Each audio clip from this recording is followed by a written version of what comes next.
Well, thank you very much. We had a terrific meeting. We discussed a lot of things. As you know, I had an excellent phone call with President Putin that lasted for over 2 hours. We discussed a lot of points, and I do think we're getting a lot closer, maybe very close. And we spoke to all of those great leaders. They're all great leaders. And we had a great talk with them after we were completed. We thought it was appropriate to speak with them.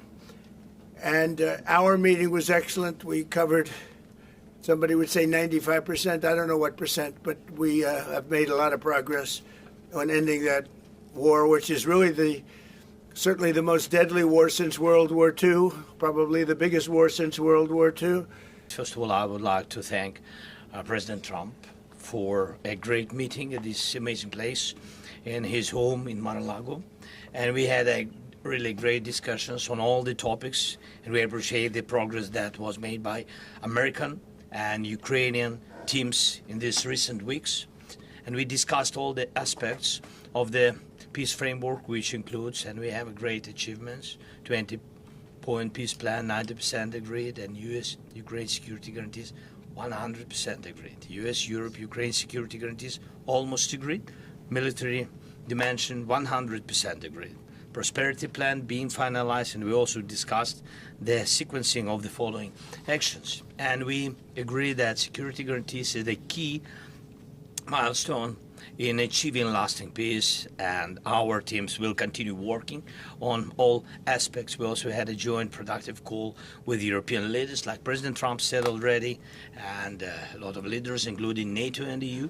And we agreed that our teams will meet in upcoming weeks to finalize all discussed matters. And we agreed with President Trump that he will host us, and maybe in Washington, European leaders and Ukrainian delegation, yes, in January. And Ukraine is ready for peace. And once again, would like to thank President Trump for a warm welcome and substantial discussion. Thank you, Mr. President. Thank you very much. Thank you so much, Mr. President.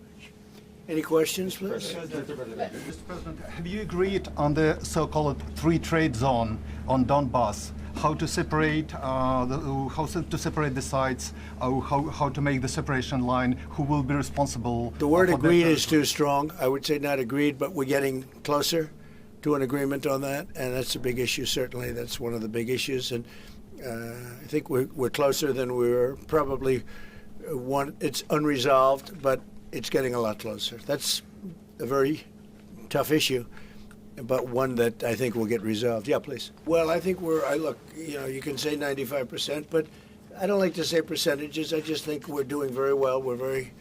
We could be very close. There are one or two very thorny issues, very tough issues, but I think we're doing very well. We made a lot of progress today, but really we've made it over the last month. This is not a one-day process deal. This is very complicated stuff, but I think when the president says 95, I think, could be close to 95%. Yeah. When we speak about referendum, we spoke that it's one of the key. We can have referendum on any kind of points of this plan. I said that we can use referendum like for the plan, or we cannot use referendum. It's one of the key. We can use, this possibility of parliament to vote according to the law or to have referendum. Doesn't matter. This referendum, if the plan will be very difficult for our society, very difficult, of course our society has to choose and has to vote, because it's their land, the land not of one person, it's the land of our nation for a lot of generations. President, you said this morning you weren't a deadline guy. How long do you think it'll take to get this last little bit, as you say, finished? What are we talking about? So if it went really well, maybe a few weeks, and if it went poorly longer, and if it went really poorly, it's not going to happen. That would be a shame. There's that chance also. It's possible it doesn't happen. So in your conversation with President Putin, did you discuss what responsibility Russia will have for any kind of reconstruction of Ukraine post an agreement? I did. They're going to be helping.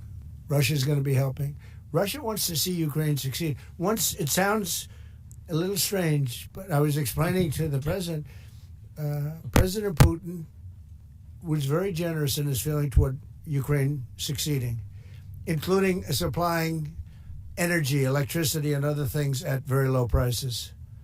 So a lot of good things came out of that call today. But they were in the works for 2 weeks with Steve and with Jared and Marco and everybody.